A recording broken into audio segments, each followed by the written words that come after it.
బంగారం, బ్యాంకులు, ఇతర ప్రైవేటు సంస్థల్లో ఉన్న విడిపించి కొనబడును. కొమ్మూరి గోల్డ్, ఆంధ్ర మరియు తెలంగాణ. నమస్తే, వెల్కమ్ టు మనం టీవీ. నైరుతి బంగాళాఖాతంలో తీవ్ర వాయుగుండం ఏర్పడింది. ఈ వాయుగుండ ప్రభావం రెండు తెలుగు రాష్ట్రాల్లో ఏ విధంగా ఉండబోతుంది? ప్రజెంట్ అయితే ఈ తీవ్ర వాయుగుండం ఎక్కడ కేంద్రీకృతమై ఉంది? ఈ తీవ్ర వాయుగుండం క్రమేపీ బలపడి తుఫాన్గా మారే అవకాశాలు ఉన్నాయా అనే విషయం అయితే మాత్రం మనతో మాట్లాడడానికి వెదర్ ఆఫీసర్ అయినటువంటి జగన్నాథ్ కుమార్ గారు అయితే మనతో ఉన్నారు. ఆయనతో వస్తే మనం మాట్లాడదాం. సార్ చెప్పండి సార్, ఈ తీవ్ర వాయుగుండం ఏర్పడింది. రాష్ట్రంలో చూస్తుంటే చాలా ప్రాంతాల్లో ఒక చల్లటి వాతావరణం కనిపిస్తుంది, అంటే క్లౌడీ వెదర్ కనిపిస్తుంది.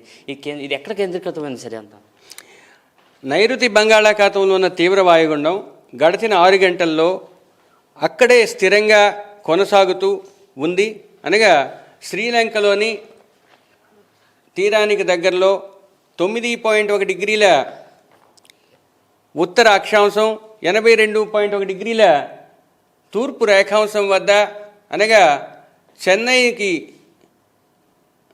480 కిలోమీటర్ల దూరంలో దక్షిణ ఆగ్నేయ దిశలోను మరియు కరైకల్కు 310 కిలోమీటర్ల ఆగ్నేయ దిశలోను, పుదుచ్చేరికి 410 కిలోమీటర్ల దూరంలో ఆగ్నేయ దిశలోను, శ్రీలంకలోని ట్రింకోమలికి 110 కిలోమీటర్ల తూర్పు ఈశాన్య దిశలోను కేంద్రీకృతమై వాయుగుండంగానే కొనసాగుతుంది.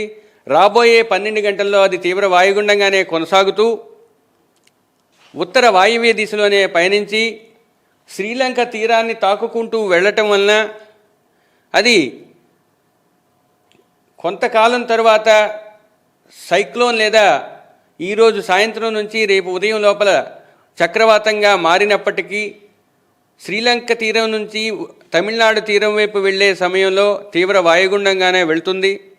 తీవ్ర వాయుగుండంగానే తమిళనాడు, ఉత్తర తమిళనాడులోని మహాబలిపురం, పుదుచ్చేరిలోని కరైకల్ల మధ్య తీరాన్ని తాకే అవకాశం 30వ తేదీ ఉదయాన్న ఉంది. ఆ సమయంలో గాలులు 50 నుంచి 60 వరకు, గరిష్టంగా 70 కిలోమీటర్ల వరకు ఉండే అవకాశం ఉంది. దీని ప్రభావంతో రాష్ట్రంలో ముఖ్యంగా దక్షిణ కోస్తా జిల్లాల్లో ఈరోజు 1-2 చోట్ల తేలికపాటి నుంచి మోస్తరు వర్షపాతం, రేపు ఎల్లుండి అనగా 29, 30వ తేదీల్లో ఎక్కువ చోట్ల తేలికపాటి నుంచి మోస్తరు వర్షపాతం నమోదయ్యే అవకాశం ఉంది.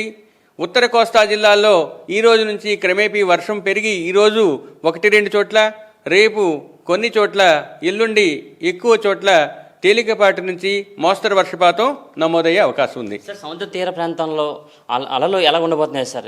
గాలి స్పీడ్ కూడా ఎలా ఉండబోతుంది సార్?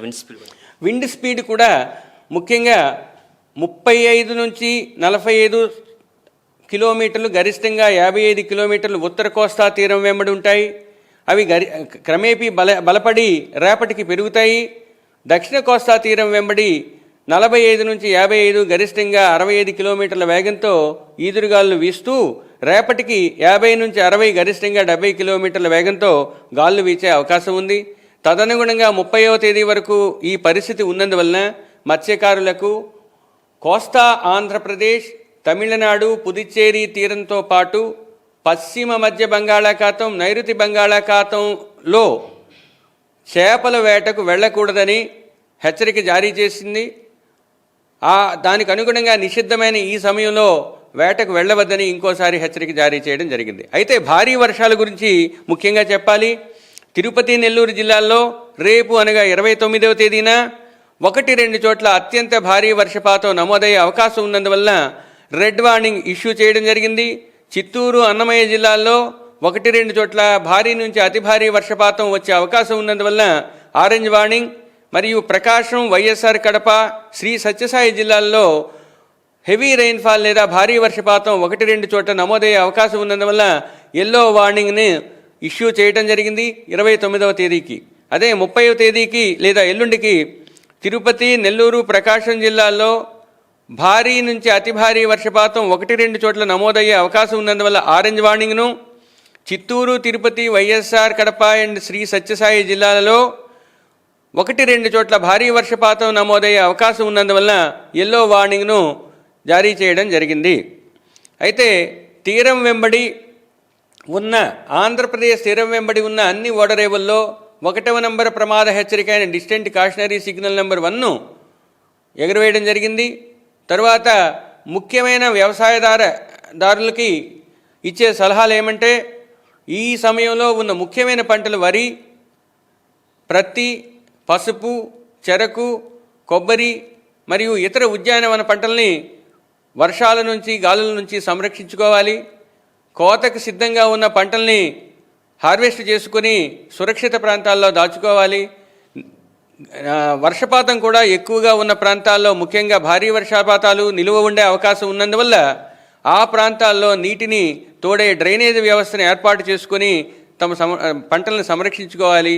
బలహీనంగా కాండాలున్న మొక్కల్ని మెకానికల్ సపోర్ట్ ద్వారా స్టేకింగ్స్ ఏర్పాటు చేసుకొని అవి డ్రూపింగ్ లేదా వంగిపోకుండా ఉండటం కూడా చేయాల్సిన అవసరం ఉంది. సార్, ఇప్పుడు ఈ తీవ్ర వాయుగుండం క్రమేపీ బలపడే తుఫానుగా మారుతుందని మీరు చెప్పడం జరుగుతుంది. ఇది ఏ ప్రాంతంలో తీరం దాటే అవకాశాలు ఉన్నాయి సార్? ఇవన్నీ కూడా ఒకటి, సముద్రంలోనే తీవ్ర వాయుగుండం ఈరోజు సాయంత్రం నుంచి రేపు ఉదయం లోపల సైక్లోన్గా మారే అవకాశం ఉంది. కానీ ల్యాండ్ ఇంటరాక్షను మిగతా ఫీచర్స్ వల్ల, ఎన్విరాన్మెంటల్ ఫీచర్స్ అంటారు, ఆ చుట్టూ ఉన్న అననుకూల పరిస్థితులు, అనుకూలంగా లేని పరిస్థితుల వల్ల అది కొంచెం వీకెన్ అవుతుంది, బలహీనపడి తీవ్ర వాయుగుండంగానే మారుతుంది.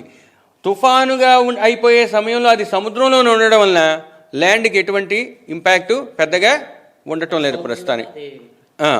తర్వాత వీకెన్ అయిన తర్వాత, బలహీనపడిన తర్వాత తమిళనాడు తీరం వైపు తీవ్ర వాయుగుండంగానే వెళ్తుంది. ఆ సమయంలో 50 నుంచి 60, 70 కిలోమీటర్ల వరకు గాలులు ఉంటాయి. కాబట్టి ఆ గాలుగా అనుగుణంగా తీసుకోవాల్సిన జాగ్రత్తలు యంత్రాంగం తీసుకునే అవకాశం ఉంది. సో వాతావరణ అధికారి కూడా చాలా చక్కగా అయితే ఎక్స్ప్లెయిన్ చేయడం జరిగింది. సో ఇది నైరుతి ఋతుపవనంలో ఏర్పడిన వాయుగుండం క్రమేపీ అదైతే బలపడి తీవ్ర వాయుగుండంగా కూడా మారే అవకాశాలు కనిపిస్తున్నాయి. సో దీని ప్రభావంతో అయితే మాత్రం మత్స్యకారులు ఎవరు కూడా వేటకు వెళ్ళొద్దు అని చెప్పడం జరుగుతుంది. మరోపక్క అయితే మాత్రం రైతులు కూడా తమ పంటను అయితే మాత్రం వాళ్ళు కాపాడుకునే విధంగా అయితే అన్ని రకాల జాగ్రత్తలు తీసుకోవాలని అయితే మాత్రం ఇక్కడ వెదర్ ఆఫీసర్ చెప్పడం అయితే జరుగుతుంది. కెమెరా పర్సన్ సుధీర్తో ప్రశాంత్, మనం టీవీ, విశాఖపట్నం.